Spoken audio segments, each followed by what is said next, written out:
गुलाब का घर। कई दिनों से जंगल में लगातार बारिश हो रही थी। भगवान, पता नहीं ये बारिश कब रुकेगी। पूरे घोंसले में बारिश का पानी टपक रहा है। अरे टूनी, जल्दी भाग, कहीं ये घोंसला टूटकर गिर न जाए। मैं लूसी को लेकर बाहर जा रही हूँ। अपने माँ के चिल्लाने की आवाज़ सुनकर टूनी चिड़िया अपने घोंसले से बाहर निकल आती है। अचानक टुनटुनी का घोंसला टूटकर नीचे गिर जाता है। अब उसके पास न रहने का कोई ठिकाना था।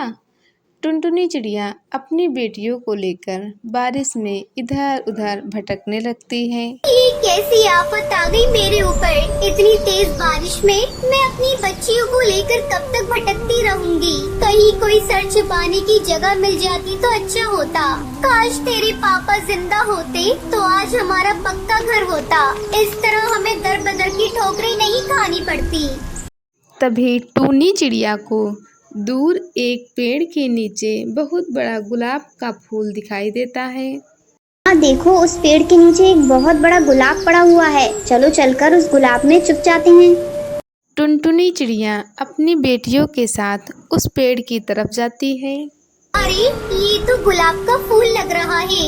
इसमें दरवाजा और खिड़कियाँ भी है।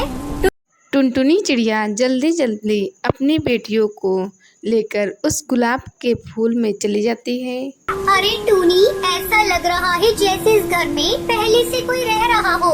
कोई बात नहीं माँ, चाहे इस घर में कोई भी रहे, अब इस घर को छोड़कर हम लोग कहीं नहीं जाएंगे। तभी टुनटुनी की छोटी बेटी लूसी भोजन मांगने लगती है। माँ, मुझे भूख लगी है, मुझे कुछ खाने को दो। लूसी, तू पागल हो गई है क्या? इस बारिश में माँ भोजन लेने कहाँ जाएंगी? चुपचाप सोने की कोशिश कर। टूनी दीदी, मुझे नींद आ रही है, भूख से पेट में दर्द हो रहा है। माँ, मुझे भूख लगी है, कुछ दो खाने को। चुप हो जा कमबख्त, मेरा दिमाग मत खा।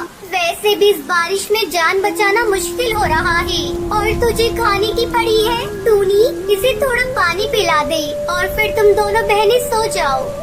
टूनी चिड़िया अपनी बहन को पानी पिलाती है और फिर दोनों बहनें सो जाती हैं। चलो, मेरी दोनों बच्चियां तो सो गयी, लेकिन मैं नहीं सो सकती। मुझे रात भर जागकर इनकी रखवाली करनी होगी। इतनी बारिश में कहीं कोई जहरीला जीव जंतु इस घर के अंदर ना आ जाए। रात भर टुनटुनी चिड़िया जागकर अपनी बेटियों की रखवाली करती है। सुबह होने पर उस घर में रहने वाले कालू कौवे की आवाज़ सुनाई देती है। कौन है रे मेरे इस घर के अंदर? जल्दी दरवाजा खोल, मैं बाहर बारिश में भीग रहा हूँ। टुनटुनी चिड़िया दरवाजा खोलती है।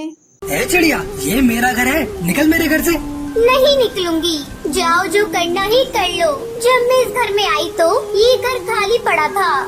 मैं कल भोजन लेने गया था और तेज बारिश होने लगी, इसीलिए मैं नहीं आ पाया। चलो अब जल्दी निकलो यहाँ से। अंकल, हम लोगों को यहाँ से मत निकालिए। हम लोग कहाँ जाएंगे? बारिश में हमारा घोंसला टूट गया है। मूर्ख चिड़िया, तुझे एक बार में समझ नहीं आता? मैं बोल रहा हूँ ना, ये मेरा घर है और मैं यहाँ किसी को रहने नहीं दे सकता। कालू भैया, मैं आपसे विनती करती हूँ, मुझे और मेरी बेटियों को इस घर से बाहर मत निकालिए। जैसे ही बारिश रुकेगी हम लोग यहाँ से चले जाएंगे।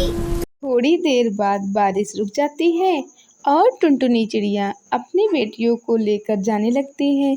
तभी कालू कौवा टुनटुनी चिड़िया से कहता है, तुम्हें कहीं जाने की जरूरत नहीं। तुम्हारा भाई इतना निर्दयी नहीं है जो तुम लोगों को इस घर से बाहर निकाल दे। अब से हम लोग साथ साथ रहेंगे। ये लो, मैं कुछ भोजन लेकर आया हूँ, खुद भी खा लो और बेटियों को भी खिला दो।